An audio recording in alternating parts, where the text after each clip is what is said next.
A few of the more infamous mobsters of our time have made some quotes that have been written down in history, like Al Capone, who said, you can get a lot further with a kind word and a gun than you can with a kind word alone. Pretty true. How about Carmine Galante? He said, no one would ever kill me. They wouldn't dare. Not so good. I think you remember when he was assassinated, laying in a pool of blood with a cigar hanging out of his mouth in front of a restaurant. Not too cool. But how about Paul Castellano, the one-time boss of the Gambino family? I'm going to read you a quote that's very appropriate for today. Paul says, "This life of ours, this is a wonderful life. If you can get through life like this and get away with it, hey, that's great. But it's very predictable. There's so many ways you can screw it up." And I think Big Paul did screw it up on December 16th, 1985, in front of Sparks Steakhouse.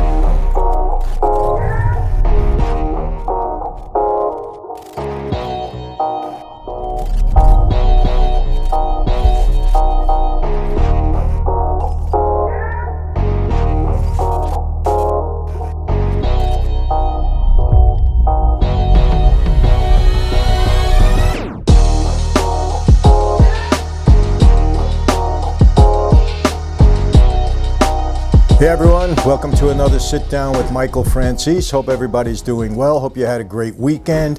It's Mob Movie Monday. Definitely a favorite of most of my followers. Today we're going to do something that I think is real appropriate based upon my guest last week in studio, Chaz Palminteri. Great guest, great sit down. Comments were off the hook. They love this guy, and I understand why. He was terrific. So today we're going to do Boss of Bosses.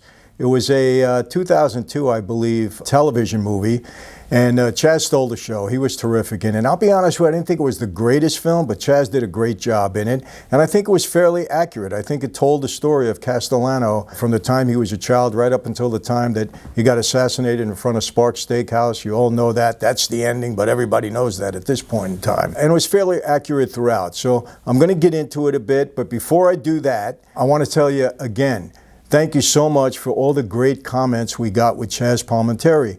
You know, he was the first in-studio guest that I had. I so enjoyed him. He's a class act. He's just a great conversationalist. We had a lot in common. I felt like I was back in Brooklyn talking, you know, to one of my friends in the old days, and we have formed a friendship, went out to dinner afterwards. Class act all the way. I really mean that. So it was really an honor and a privilege to have him in the studio. But before we get into that, let me thank you again. 550,000 subscribers. Thank all of you for tuning in. I appreciate it, and keep subscribing. You get the alerts, and you become part of this whole YouTube gig that we're doing. So thank you very much. You know, we had the big giveaway, and the grand prize winner is coming out to meet with me, sit with me at Slices, have great pizza, great conversation. Then he's coming over to the studio. He's going to see how we do all of this. He's going to have a great time. When we hit 1 million, God willing, who knows? I don't want to, you know, presume anything, but if you continue to like the content, hopefully we'll get there. It'll be a blowout, you know, another big one, big giveaway we're going to give, because we appreciate you tuning into our channel. We know you have a lot of choices on YouTube. The fact that you choose ours, we show our appreciation. MichaelFranzese.com. Our community, our crew is growing every single day. People are loving it, encouraging one another. Post-pandemic, very necessary for many people. You know, business deals are coming out of it because people are sharing information. You get into my inner circle, terrific. We had a great Zoom call last week with about 50 or 60 of our inner circle people, and sharing ideas, encouraging one another. I'm telling you, you will enjoy it and you'll get a lot out of it. So I encourage you to take a look. MichaelFranzese.com will give you all the information. So, another thing, you know, a lot of you are sending me messages, comments about Sammy Gravano, am I going to do this sit down?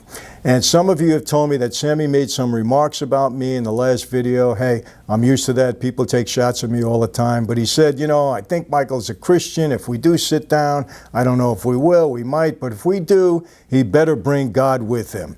Well, Sammy, let me tell you this. I always bring God with me wherever I go. I love God. Jesus Christ is my man, and I will bring him with me. But I want to tell you this. I'm also going to bring 25 years of my experience on the street with me. So I'll be ready for you, my friend. Let's see what happens. It's not guaranteed. Patrick Bet-David is a good friend. You know him, Valuetainment. He's trying to put this thing together. We'll see what happens. No promises at this point, but I promise you, if it happens, I'll be ready for Sammy. That's okay. So let's get into Boss of Bosses. Again, good TV movie, pretty accurate. You know the story. Let me breeze through it real quickly. Paul Castellano was the cousin of Carlo Gambino, who was the one-time boss of the Gambino family. You know, they said he was the boss of all bosses. Who knows if that title is accurate. He did have a lot of power as head of one of the biggest families, the Gambino family. When he passes away, he appoints his cousin, Paul Castellano, to be the boss. Neil Della Croce was passed over. Some people didn't like that, but Paulie did become the boss. Paul was more of a business guy. He wasn't really a real gangster type of guy. In this movie, I think you see the difference between a gangster and a racketeer. Paul, being a racketeer, he wanted to make the family run like a business. He shunned violence when he didn't need it. He wanted his whole crew, his whole family, to get into more of a business concept mind versus a gangster who, you know, they're street guys. I mean, they do what they have to do. Who's more important? Well, you know, you need them both. You know, you need some guys to do the heavy work, to do that kind of work. But let me tell you something. Without the racketeers and the money, they're just a bunch of street thugs. Money makes everything work. Money is power. It makes the mob work. It makes the government work. It makes any organization work. Money is power, and without it, you don't have much. Trust me on that. But there is a distinct difference here. I think Paul personifies the guy that tried to be a racketeer, and that's what he was. So, you know, the film opens up in their childhood. You know, they're younger guys, and it's Paul Castellano, Neil Della Croce, and Piney Armone. And they kind of grew up together. They were under Carlo Gambino at that point in time. They proved their value, proved their worth on the street. They elevate into made guys at some point in time. And Carlo, as you know, becomes the boss. There's a couple of scenes that kind of stand out. You know, that's how the film opens. But there's a couple of scenes that stand out in my mind that I want to talk about. One of them was when Paul does take over. He calls all his capo regimes together. And he wants to lay out basically what he envisions the family to be. This is an order. When it comes from the boss, it's an order. And he tells them during that meeting a couple of things. We're a business. He said, we're going to be powerful as a business. We're going to be the biggest family. We're going to try to stay away from the street stuff, stay away from violence when we don't need to do it. He wanted to elevate the mob family as more of a business-orientated family.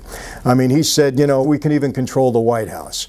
One thing that he did say, and he made it very clear, and this was a commission ruling, we do not deal with drugs. If we deal in drugs, we die. Now, I've said this many times, and I've been comments come back at me, Michael, that's not true, and they mentioned Carmine Galante, and they mentioned Vito Genovese. Yes, I am not saying that, you know, there was never drugs in the life. I'm not saying that. I'm not saying that guys never dealt with drugs. What I'm saying was in that era, in that time, from the time I was made in 1975 until, you know, I left that life at least, the deal was hands off. You deal with drugs, you die. I was told that the night that I was made. I know guys that got killed because they were dealing with drugs. I talked about my dear friend, Tony the Gawk, Tony Argello, who blew his brains out in a phone booth because he was dealing with drugs and he was afraid he was going to get walked into a room and wouldn't come out again. So you did not deal with drugs, and Paul Castellano tells his whole crew, you deal with drugs, you die. No second chance, no appeals, nothing. Deal with drugs, you die. And he made that very clear. Not to the liking of everybody in the room, especially at the time, John Gotti. That's made clear throughout the film. So that's a very interesting scene. He had all his guys together. You don't see that happening too much lately because with all the surveillance and all the informants around, guys don't want to get together as often as they did before. You know, it's not like it was prior to the 80s when you could have gotten together, but the 80s changed everything. Guys now on the street are very low key. There was a time, I read the New York Post every day. Every morning I read it online. As soon as I get up, first thing I do. There was a time when you didn't go 2 days without a major mob story. Now, I could read that paper and maybe every 6 months I see something about the mob. It's changed. Guys got a little smarter. They're undercover. I don't believe it's as powerful as it once was.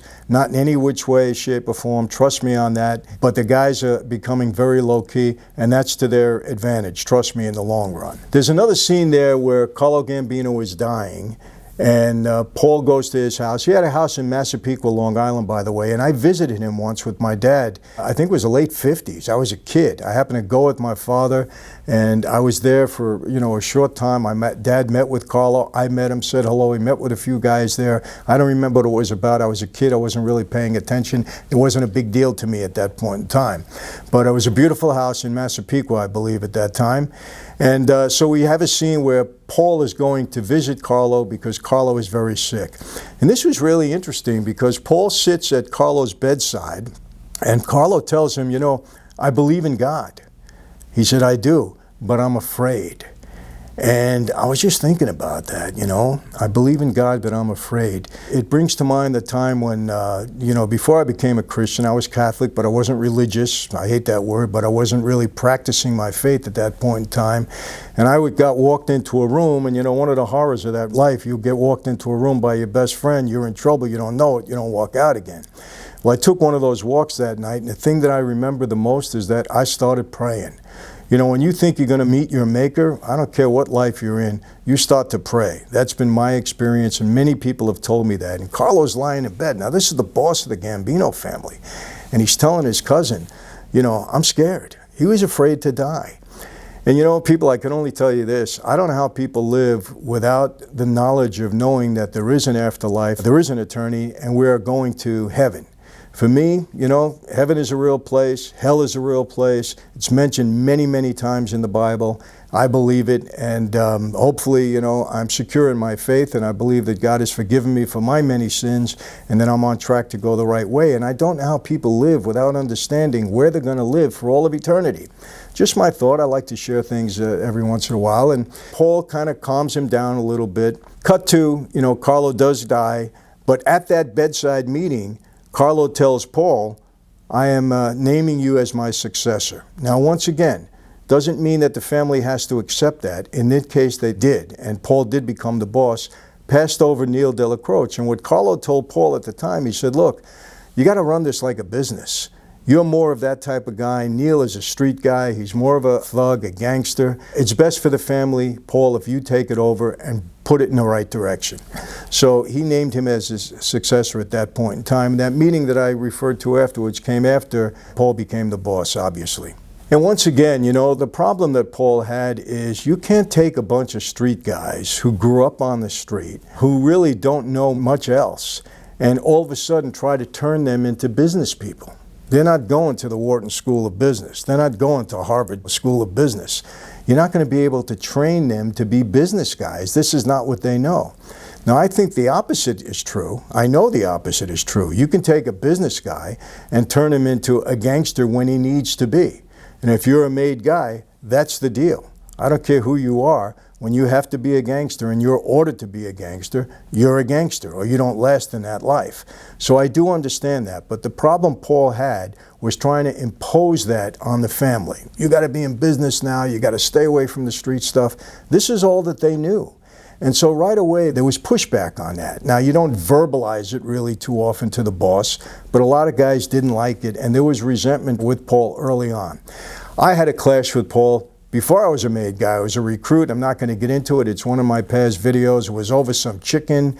And I'll be honest with you, when I sat down with him, I wasn't a real big fan of his. There's some guys you really enjoy being around. It's like regular life. And some guys that, he wasn't my favorite guy. Let's put it that way. So I could see how he turned people off, quite a bit. And I was in his company a few times after that, mostly, at a wedding or something where the families went to and we said hello. I didn't really have much business with him, but some of my capo regime at the time visited him. I would drive him. So I saw him on many occasions. But that was a good scene, 2 good scenes. Another good scene, or something that played well through the movie, you can see Neil Delacroce, who was a powerful guy. He was the underboss. You can see that there was some kind of resentment towards Paul. But Neil was a mob guy all the way. He wasn't going to buck Paul. He knew the rules. The boss is the boss. Gotti didn't play a prominent role in the film, but he was important there. And you saw that, the resentment that Gotti had, number one, because Neil Delacroce was passed over as boss, and that's true, by the way.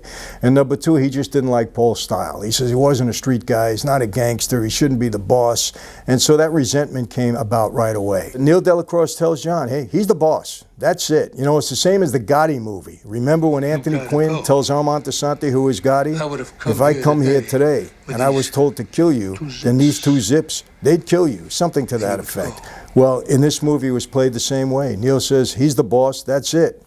Done deal. And there is a scene there where somebody, you know, violated the rules of the family, and we see him sitting in a chair and he's being worked over, beat up by Gotti's crew, and Paul comes in on it and he says something to the guy like, you know, you're getting what you deserve. Let this be a lesson to you, something to that effect. And then he takes Gotti to the side and he said, I didn't tell you to do this.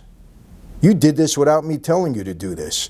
And Gotti says, well, you know, Neil Delacroix, and Paul stops him and says, hey, I'm the boss, not Neil.